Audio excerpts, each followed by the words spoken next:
Chronic pain has this way of dampening our senses. Negativity has a way of dampening our senses. If our senses become blunted, then our quality of life suffers, and it suffers pretty significantly. So one of the things that I will often talk with people about right in the very beginning of a connection is, are you aware of your senses? Do you know what you like to see? Do you know what you like to hear? Do you know what you like to touch? And many people will often say, well, no, I'm not even aware of those things. I just sort of exist. And so very, very simple exercise is to just pick something up, touch your shirt. That's usually pretty easy.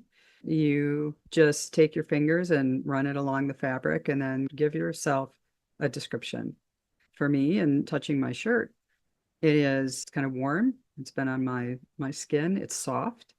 It is cotton. I enjoy the feel of that. There's no texture really. It's just soft, almost like fuzzy to me. And I like it. I like the feeling of it. And I know that I like the feeling of it because I can realize that I like the sensation of it. Practice of the senses.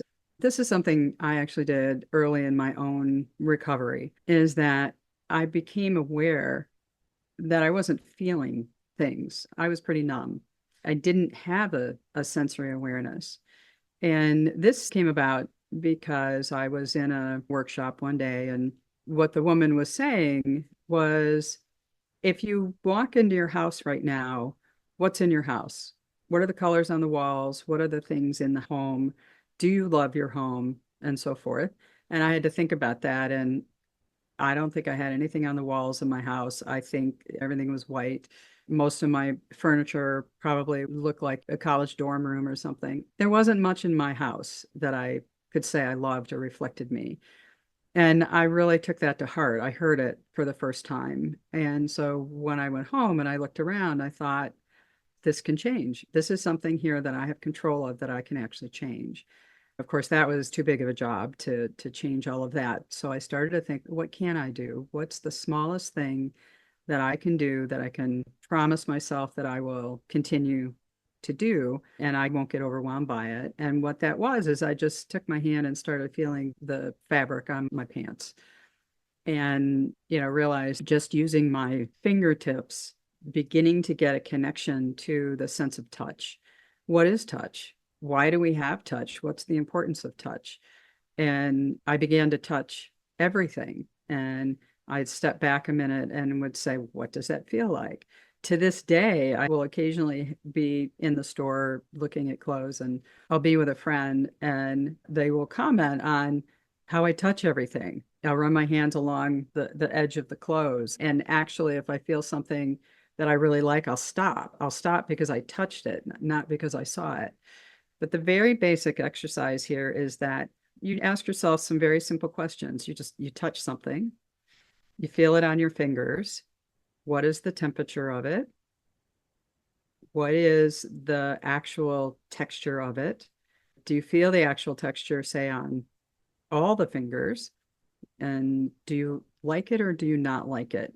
So the last question is, it's an emotional question that you're emotionally connecting to the sense and to the experience that you're having.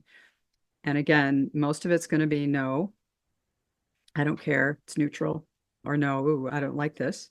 But occasionally you're going to find that yes of, oh, yeah, I really like the way touch is activated when I touch this particular thing. So from there, then you can go out and you can do each sense one at a time. You can go outside and you can look at the sky, you can look at the clouds. Do you like seeing soft, fluffy things? Do you like seeing very intense color? What is it that you're drawn to? And so that's the emotional part of it, is that you learn to be drawn to what you like. And then you also receive what you like as well. The ability to magnify your own experiences of your own senses. You learn to live a life of yeses. Yes, I like that. Yes, I like that.